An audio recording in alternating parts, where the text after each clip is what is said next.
How's it look better? Yeah, looks better. Okay. So we have my laptop here. How's that look? Okay. Like I'm chilling. Cool. Yeah, looks cool. All right, cool, perfect. And let me start this. I gotta first find the podcast information, and then I gotta get the lesson plan. So today for Pfizer Group, we're gonna review some stuff. I mean, you probably don't know about mortgages right now, so hopefully by the end of the series, you'll know a lot about mortgages. That's the plan. But let me pull up exactly what we have to be doing. Let's see here. Bum, bum, bum, bum, bum.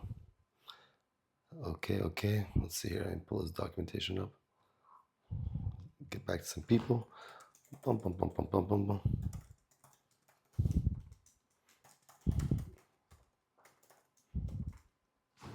Okay, let's see here. Now we need to go find that document that was here.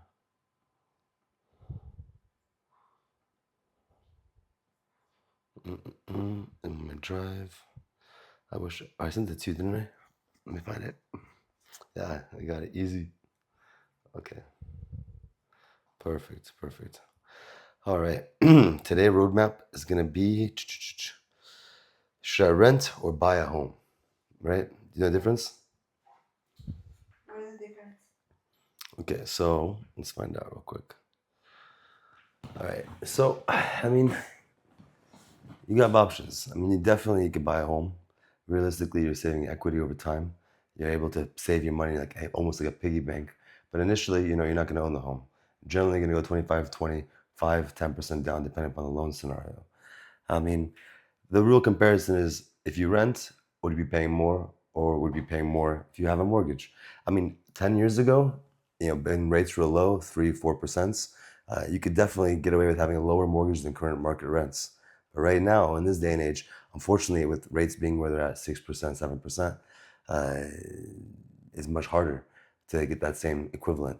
Right now, buying a home, you're in essence putting down 20%. Say it's $1 million home, you're putting down $200,000. So $1 million homes are very normal in my San Diego County. So that $1 million home, 20% down, you're coming up by $800,000 loan amount. I don't have my calculator on me. Where's my phone? Can you pass me my phone? I need my calculator. Yeah, perfect. Thank you so much. Okay. So let's think about that for a second. So we're buying an $800,000 home and we put 20% down, right? Keep in mind, $1 million home, generally you're going to get rented for $3,500 to $4,500 a month. So let's say in the upper limit, $4,500 for $1 million home. Say on $1 million home though, you're putting down 20%. I mean, a normal transaction, you're looking at $800,000 loan amount in that scenario. Let's put it at conservatively, say 6.5. So 6.5 on a 30-year principal interest, 5,054. I mean, realistically, tax insurance, say insurance at 2,400 a year, they kind of kill you in California. Insurance is really high. That being the case, with 1.125% taxes, conservatively, $6,298 a month. So if you can rent the same home for $4,500, I mean, you're off by $1,700, right? It would make more sense to, in that scenario, rent, especially if you're looking for the same quality of life.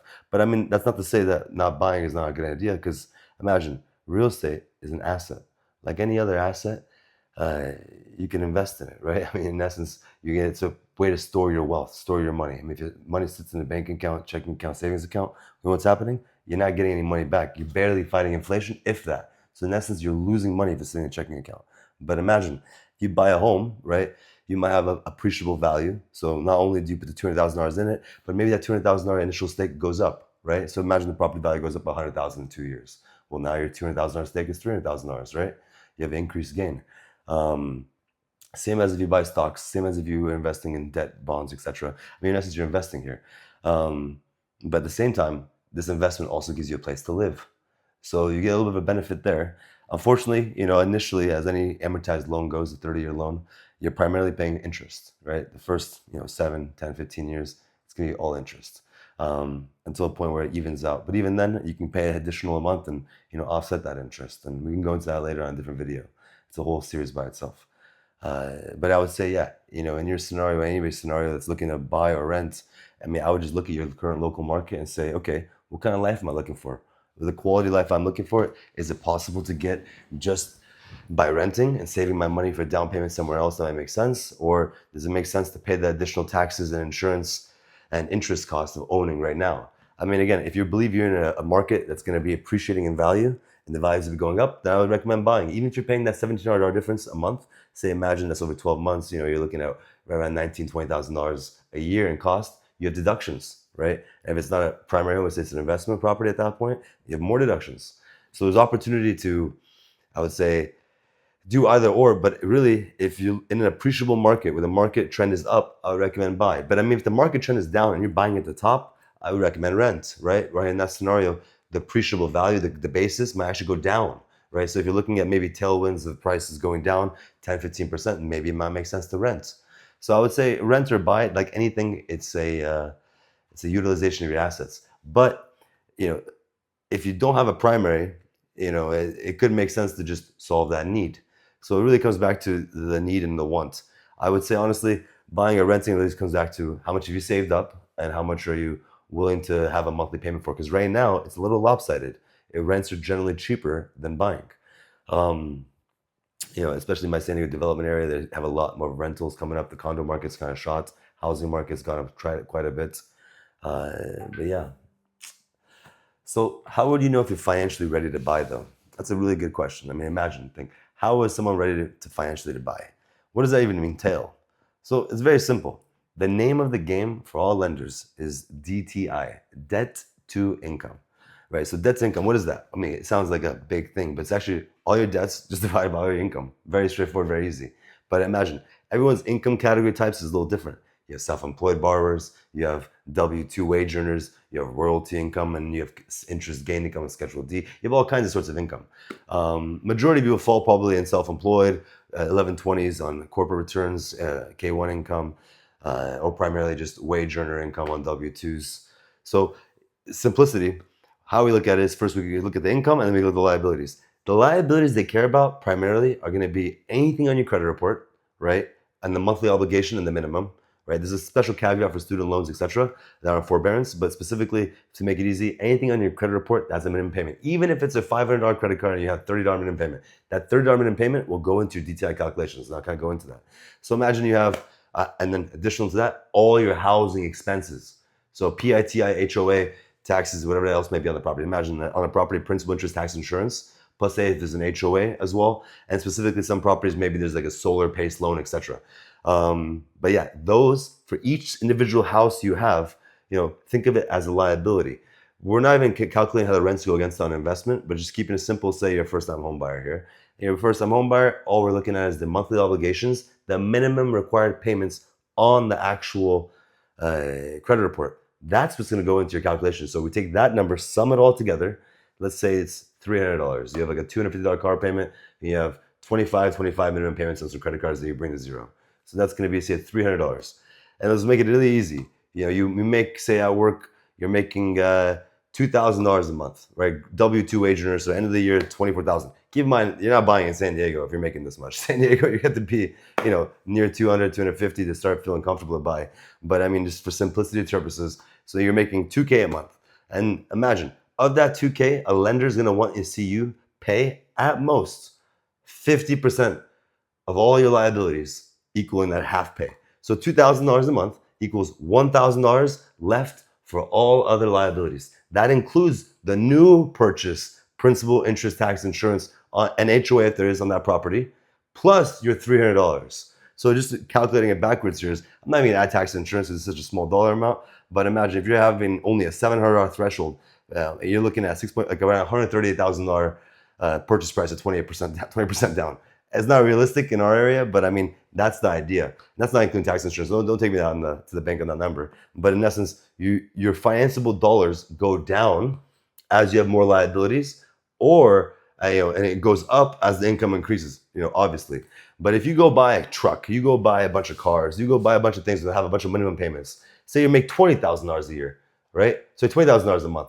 $240,000 a year. Well, great. You would think, oh, I can go get a house, no problem. But say you have, we live in the life. You got that nice car here, a nice car there. You got a bunch of obligations in the monthly. You finance the boat maybe. Say all the monthly obligations add up to say $8,000. Okay, your cars, your boat, all these different things you finance. Maybe you got some Rolexes you paid off. You bought some jewelry, whatever it is. You stacked up liabilities. And what happens now is Okay, cool. You made 20K a month.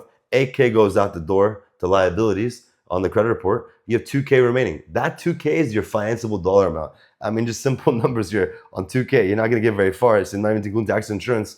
You're looking at a $400,000 purchase with 20% down. That means you're really putting 80K down on the scenario to buy a 400K house.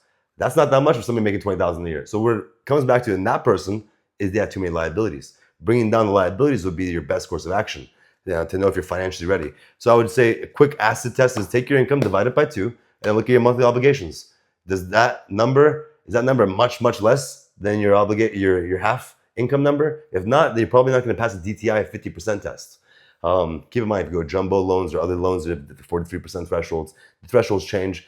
VA can go up a little bit with extenuating circumstances. FHA has some opportunity, but 50% is conventional. That's not changing. Yeah, so I mean, there's a process, right? This is the calculation, but imagine you want to go buy a home tomorrow. You want to go buy a property tomorrow, what it may be. So where do you go about that? Where do you start? Where does the process go? I mean, realistically, it's pretty straightforward. You first get a pre-approval. That means you talk to a lender like myself or anybody that has any sense in them that is doing bank work, or as a broker. The idea would be you provide them all documentation. So imagine you're a self-employed wage earner. You'd be giving them your driver's license. You'd be giving them your income docs, right? Your W-2s, your pay stubs. Remember, everything comes in twos, right? Last 2 years W-2s, last 2 pay stubs. You're going to give them any information on any assets last 2 months. Keep in mind, large deposits. You can't just get money from Uncle Joe and get $300,000 put in your account yesterday and try to use that money. That money is not sourced. I need to see the money in the account 2 months with no activity. Anytime a deposit that is greater than 50% of your monthly income goes in, it's called a large deposit. A large deposit, we have to source. That means wherever it came from, we got to see the account that it came from. And if it came from somewhere else, we got to see that account too. We're going to follow the trail all the way up. So it's really, really important to make sure that when you go into this process, your money is sourced. Wherever it may came from, whatever it may be, we just require 2 months of it on statements not being moved, right? So I need 2 months of it not being moved, sourced, and seasoned funds. So you only 2 months of assets on that. We'll need your identification, so it's pretty simple. Income, property, assets, credit, right? We'll get the credit report and authorization. Realistically, you have no property, right? So it's easy. Income we got, and we got the assets. So you move into a transaction, you find a home, you have a realtor that negotiates the scenario for you. You hopefully can get some seller credits, maybe offset the price to figure that out. Our appraisal will happen after you start the loan, after you get the intent to proceed in. So in essence, you give all that information over, the loan officer will be able to get you disclosures, get you over it has mostly government required disclosures in there. You have to complete that. There's going to be the initial loan estimate. You can check if it's locked or not on the very top right, depending upon the terms. But once the deal is locked, that's when the finance of the deal is done. There's no back and forth. It's like, okay, up until that point, the rates change daily, right? Depending upon the long-term rates, 10-year treasury, you can track that. It's a good term. I mean, long-term rates, right? 10-year treasury. It's a good way to be able to see where the market's headed. Once you get that loan estimate, once you sign off on your initial disclosure package, at that point, the intent to proceed into the ITP. That lets them have the appraisal be ordered. I mean, you can order it before, but once that appraisal is ordered, that'll go out. Your file, upon signatures, with the whole credit package, all those documents you provided will get uploaded. Once they're uploaded, underwriting can go review it. Underwriting is generally 2 to 3 business days, depending on the lender. There's a lot of lenders out there. Pick your one you want, the one that gets the best rate, best deal, best convenience. We can go into that a little further on lender side. After that, there's an escrow, there's a title company. There's a lot of parties in this transaction at this point. You have a realtor, escrow, title, and the lender. And they're all going to coordinate, right? They have to coordinate to get these docs over to them at the end, right? So we're going to go through an underwriting process. You're going to go back and forth with underwriting on conditions. They're going to say, do this, do that, give us everything you got in your life, whatever it is. That's why I make sure up front, you want to make sure your broker or your banker has cleaned up your file. You have a smooth underwriting process, especially if you have a short timeline on your purchase. It's the worst thing I've ever seen is like people in purchases, 10 days into the purchase, trying to start the deal, and everything's messed up. They didn't talk to anybody. Their bank statements have all kinds of large deposits. The deal is dead. In those scenarios, you end up, losing money, losing deposit, causing grief, causing headache. I really, really recommend upfront doing your due diligence on your financing. That being the case, you calculate your DTI, underwriting comes back, gives you the approved eligible Fannie Mae, Freddie Mac, Jumbo, whatever may be FHA or VA. So I have an underwrite for each. Once it's completed, then it goes through a final closing package. It gets balanced with title and escrow. All parties are communicating. They're making sure they're following all the docs on the real estate side, any transaction, any credits, anything else. Once that occurs, boom, you got loan docs to sign. Once you sign loan docs, I imagine at the same time you're simultaneously putting a wire in. The wire will generally fund next day or same day. Once that occurs, the bank gets paid. The bank pays, the seller gets paid, Escrow does all facilitation of all the movements, right? At that point in time, the deal is done. You're signing closing docs. I mean, that's literally the process. I kind of sped through it, kind of gave you some high oversight, but there's little nuances in between each parts. Um, so who does what in a real estate transaction? I mean, there's a lot of parties. I'll be honest with you, there's a lot of parties. So myself, I'm a loan officer and I'm a real estate broker. My own company, Faza Group. We finance and we negotiate. Real estate with finance in mind. But imagine in a deal, you're going to be dealing with a lot of parties. So imagine you're buying a home. When you're dealing with the real estate agent who helped you negotiate the deal, you're dealing with the lender, who's also helping you secure financing. But simultaneously, you're dealing with investigators on the property. They're coming in, you have a roofer, you have septic, you have sewer inspection, you have all these things going on. You want to check for this mold, you want to check if the foundation is good. There's all kinds of things you're doing. You're checking, you're following up on the review, your realtor's giving you full disclosure. At the same time, you're trying to negotiate any repairs, anything that's going on in the property, and you have to verify that at a later date. Going into that, at the same time, you try to secure your financing. So you deal with a lot of parties, but at the same time, you have also escrow and title reaching out to you to confirm your vesting information, how you're going to go on title. And so, when you walk into a purchase, remember, there's going to be a lot of parties, right? And, here, what I kind of do is make it easy for my clients. I mean, I, in essence, help them negotiate, help them put the finance together, kind of make it kind of seamless, so you don't really have to think about it. But again, there's a lot of parties and you should be aware of that. It's really good to keep records. I highly recommend that. How long does it take to buy a home? Let's think about that. Depending on kind of structure, I mean, realistically, we close deals in 14 days. You can go 21 days, but 30 days is a good place to start. It gives you time to do your review, due diligence. I don't recommend having investigation contingencies less than 7 days. You won't have time to review the property. You won't have time to see if there's anything wrong with the sellers. You still have time, right? You just want to make sure you have time on that. And that 7-day contingency lets you walk out, hands free, no problems. You also have an appraisal contingency. If the valuation of the property comes in lower than what you're expecting, you can always exit the deal on that. No deposit lost. The big thing about contingencies is you don't want to lose your money. When you start a deal, you got to put a deposit down. That deposit is gone if you start messing around this deal. In essence, you have a solid realtor, you're going to make sure that you never lose your deposit. You negotiate your way, you negotiate your extensions. If anything's occurring, you disclose and you follow up on that time. But the last thing you want is to say, have a 17-day loan contingency. You're on day 17, you still have conditions left, you have things that are unsolved, and at the same time, the appraisal is not done or there's problems with the appraisal. You should probably let the other parties know you need to extend your contingencies or exit the deal. I don't want you losing money. And it happens. I've seen it. Never happened to me, but it happens to people. It's an unfortunate scenario. So I would recommend highly to really get your ducks in a row before you start the process. The last thing you want is to try and be gathering docs in the first 3 days before you get your earnest money deposit out. I generally like to have my clients have a conditional approval, which is the first step after submitting to underwriting, before they put the deposit in. Because then we know what we're walking into. Imagine trying to do a deal. You don't know what you're walking into. Trying to negotiate on the real estate side, trying to get something from the seller, but not even knowing if you can get the money at the other end. It's not a good place to come from. So, when I negotiate for people on their behalf, I'm making sure that, hey, the money's handled. That's not a concern. We can hit hard on negotiations because guess what? We have nothing to worry about. So you just don't want to be caught in the back foot. That's the idea. I would say 30 to 45 days earlier if everything's done correctly. Cash sales, obviously, different scenario. But if you're a primary first-time home buyer, more than likely you're taking a loan, and more than likely you want to do your due diligence because this will be your first time doing this. And a solid realtor will be able to help you out. So, we talked about a lot of things. I mean, realistically, what is, when you get this, say that $1 million scenario, you get an $800,000 loan. When you pay on this $800,000 loan, let's do the calculations on it real quick again. It was $1 million, 20%.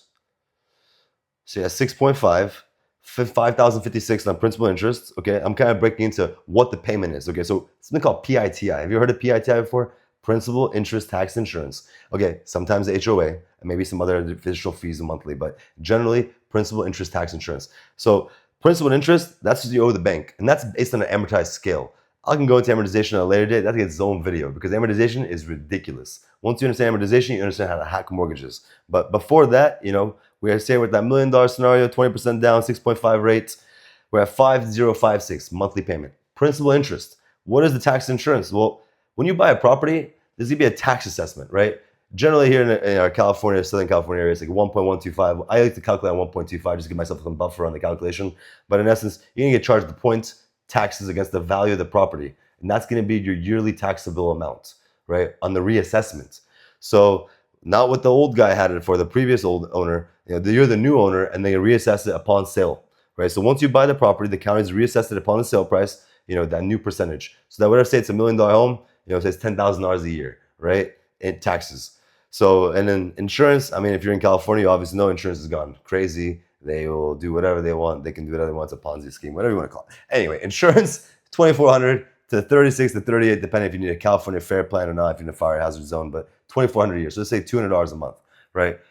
In this scenario, with principal and tax insurance, at that 1%, at the 2,400 a year insurance, 1% for the taxes, 6298. So 6298. There's no HOA on this property.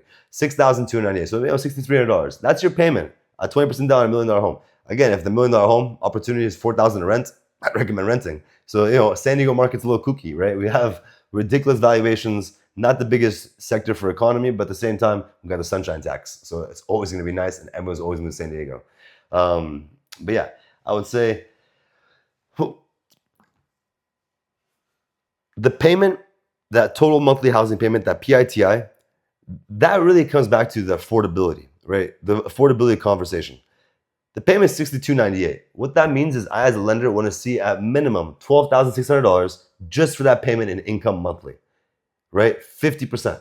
So guess what? If you have an auto loan for $1,000, I'm going to see $2,000 plus that. If you have a payment of $50 on a credit card, I need to see $100 plus that, because it's 50% times 2 on the income side.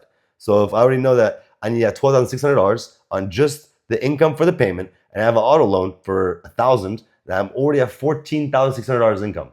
Plus that $50 liability monthly, I'm already at $14,700 income that you show monthly, right? And yearly from there. So this calculation of 50% DTI, it's kind of crazy because based upon gross before taxes.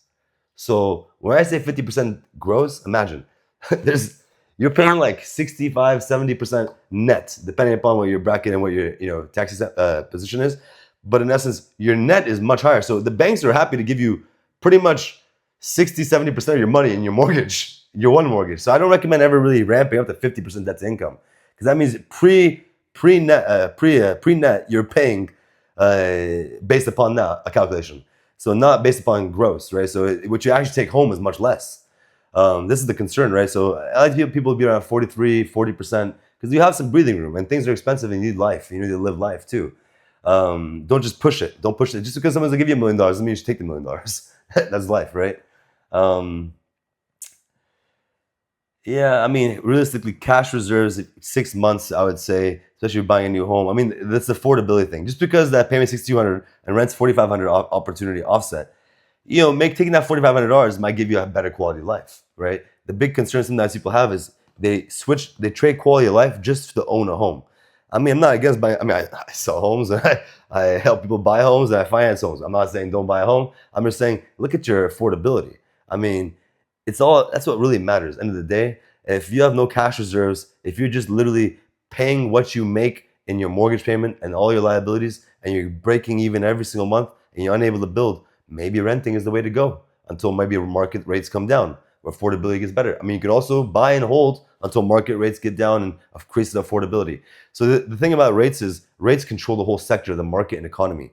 If rates go lower, builders build, people refinance, affordability increases. If rates stay high, affordability decreases, right? Especially if wages aren't increasing, anywhere near.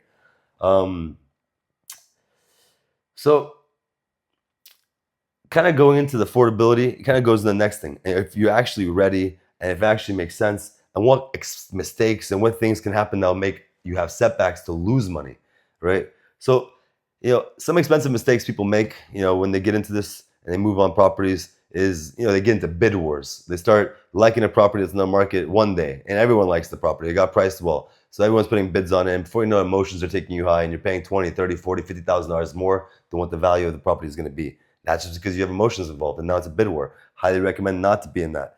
Highly recommend getting a full pre-approval, underwritten approval, making sure that you know what it is you're qualifying for. I mean, if you don't know that piece, it's very hard to negotiate correctly. Because imagine you have a realtor here, and you have a lender here. They're not communicating. I mean, they're not me. They're not communicating. So you're negotiating your finance when you're talking to this guy as a real estate agent. This guy here is negotiating your deal with your finance in mind. But he has no idea about how much you actually qualify for. He has no idea about how much you actually can afford and what makes sense for you, because you haven't disclosed this information to them.